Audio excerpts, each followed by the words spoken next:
O pastor Mirim, ele fez um pronunciamento, que eu até poderia colocar aqui pra vocês e mostrar o pronunciamento dele. Só que o pronunciamento dele é tipo... Aí, galera, vou ouvir o que vocês estão falando, vou levar em consideração as críticas construtivas que vocês fizeram. E, terça-feira, vou fazer um pronunciamento.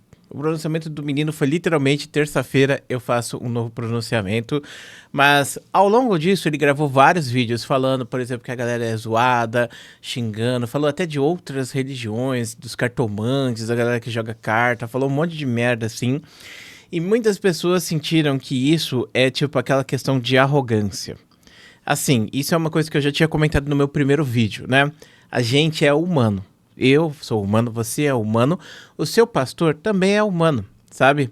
O seu pastor, ele não é divino, ele não tem contato com o divino, e ele tá refém de questões humanas, e uma das questões humanas é justamente o ego, e eu acredito que você pega uma criança, porque vamos ser sinceros, esse pastor com 13 anos, ele é uma criança, e você joga toda a responsabilidade, todas essas coisas na cabeça do garoto, você estraga completamente o ego dessa criança, e aí a criança se sente um deus, literalmente. E aí você viu aquele podcast com o James, onde o garoto surtou lá porque foi confrontado pelo James e falou um monte de merda. E aí depois, agora, ele confrontado pela internet, ele fala um monte de merda de novo. Mas independente desse garoto ele ser uma criança e ter um ego muito grande por causa da igreja e da internet também, por causa da forma que as pessoas colocam esse garoto, como se ele fosse um santo e coisa do tipo, independente disso, ele tá bem assessoriado. Porque esse garoto deve movimentar muita grana, claro. Deve ter muito dinheiro em torno desse garoto. E com certeza deve ter alguém lucrando com isso.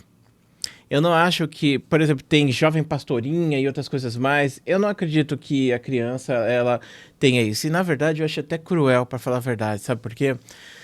Quando você pega uma criança e coloca ela pra fazer coisas de adulto, a gente acha fofo, né? Ah, olha só a criança aqui fazendo os louvor. Não acho errado, por exemplo, a criança ter religião ou ser ensinada na religião quando é criança. Mas a criança, ela tem que brincar.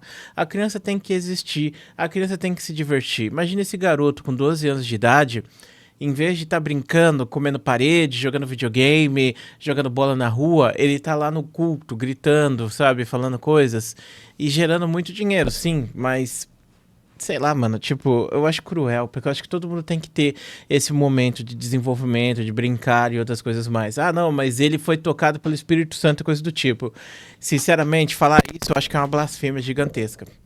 Porque você vê, tipo, as mentiras que esse garoto contou, que já estão sendo debatidas. Ah, não, mas não é mentira, não. Tipo, meu irmão, já foi muito debatido, até mesmo por pessoas da própria religião dele, discutindo isso. Inclusive, ele está sendo criticado por muitas pessoas do evangélico e tal, as pessoas que são crentes e tal, estão criticando as atitudes desse garoto. Então, tipo, sim, tem muita gente que segue esse garoto, tem muita gente que acredita que esse garoto foi escolhido por Deus, mas a maior parte das pessoas tá olhando e falando que está errado, saca?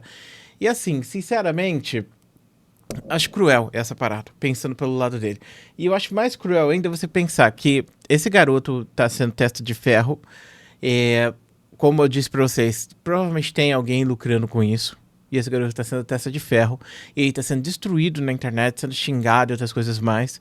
E quem é que tá falando essas coisas pra ele? Quem é que tá instruindo ele? Quem foi que instruiu ele a pegar e abaixar, ser mais humilde, né? Alguém muito bom, inclusive, com... Eu sempre falo sobre PR, né, aqui na internet, que é relações públicas. Eu sempre falo sobre isso. E o garoto, ele fez um pronunciamento ali que foi muito bom pra apaziguar um pouco a internet e pra esperar. E terça-feira ou semana que vem, ele vinha a público e falar de novo sobre tudo que aconteceu, sabe? Tudo que ele tá sofrendo. Então ele tá recebendo, sim, uma relação pública muito boa nesse aspecto.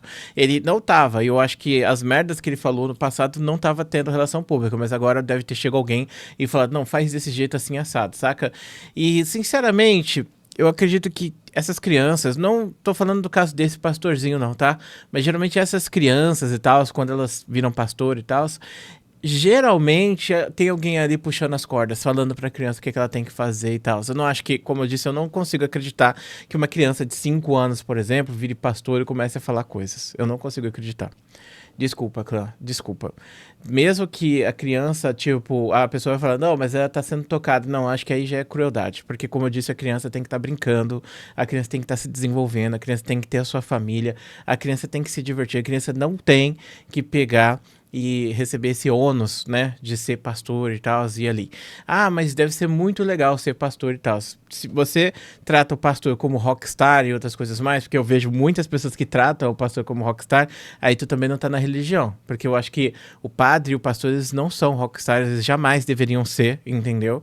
Eles são pessoas que estão ali para falar sobre a palavra e não para pegar e passar interpretações e outras coisas mais. Isso é uma visão que eu tenho que tá errado na religião. Tipo, na forma que as pessoas levam a religião, na verdade, saca? Porque se você for ver, aonde é que tá escrito lá que é pra gente idolatrar o pastor do jeito que eles são, né? E pior ainda, não, cobra 5 mil reais pra fazer uma benção, umas paradas assim. Ai, mano. Só lamento. Como eu disse, deve ter alguém que tá lucrando muito com isso, né? E o garoto tá sendo testa de ferro. E é triste você pensar o que tá acontecendo com ele, né? Essas críticas que ele tá sofrendo. Tudo bem que, tipo, ele tá sofrendo, tá tancando, e você pensa, quem é o culpado nessa situação? Ele é culpado? Será que a gente pode culpar uma criança de 12 anos pelas coisas que ela tá fazendo? Será que a gente poderia responsabilizar uma criança de 12 anos hoje por coisas que ela decide? Fica uma questão difícil de dizer, né? Porque a gente consegue responsabilizar um adolescente de 17 anos por merda que ele fez, ou até mesmo de 16, se a gente tryhardar. Mas assim, uma criança de 12 anos, será que a gente consegue responsabilizar? E outra coisa, né? Quando foi que ele começou? Será que a gente poderia responsabilizar uma criança de 10, 9 anos pelas coisas que ela tá fazendo? Será que não tem alguém que poderia ser responsabilizado? Por isso que eu acho crueldade. Mais ainda, você ter esse garoto sendo testa de ferro aí, porque gera dinheiro pra caramba, né? Bom, de qualquer maneira, eu acho bizarro essa situação toda, saca? Eu fico feliz de ver que as pessoas estão acordando pra isso, e eu vi muitos crentes, né, que não concordam com esse tipo de situação, que é uma coisa que eu sempre pensei que era unânime na religião dos crentes e tal, mas não é. E eu fiquei muito feliz de ver que tem gente que não acha isso legal. Sim, tem muita gente que vira massa de manobra, que vai lá e compra essas bênçãos de 5 mil reais e dá esses carros de luxo para esses pastores e tal. Mas boa parte da galera não pensa dessa maneira. E eu achei isso muito legal. Foi muito importante para mim ver isso, para enxergar que não é tudo assim, que eu não posso generalizar todos os crentes como sendo pessoas que vão lá e ficam tacando dinheiro no fogo lá da Universal. Vocês já viram aquele fogo? Na Universal tem uma fogueira que é um papel que fica girando, aí você joga dinheiro lá pra queimar o dinheiro. Na verdade, esse papel coleta o dinheiro que fica pra igreja, basicamente, entende? Então, essas coisas, assim, que desanima bastante, né? E tem muita gente que acabava indo nesses lugares rituais e age com a religião como se a religião fosse, tipo, uma máquina de caça-níquel. Você puxa, coloca o dinheiro e puxa pra esperar vir a bênção ali. Como não é assim que funciona, claro. Deus não quer o seu dinheiro, pelo amor de Deus. Deus não tá nem aí pra sua grana. Dinheiro é uma coisa muito banal. E se você vai e manda mensagem pra Deus, né? Tipo, através da oração, pedindo dinheiro, pior ainda, né? Então, você tem que pedir outros tipos de coisa, né? Saúde, uma família bem estruturada e tudo isso, né? Tendo tudo isso muito bem, aí o dinheiro vem, aí as coisas boas vão fluir na sua vida, né? Muito obrigado por assistir esse vídeo, muito obrigado por ser essa pessoa maravilhosa, um grande beijo, um grande abraço e a gente se vê depois.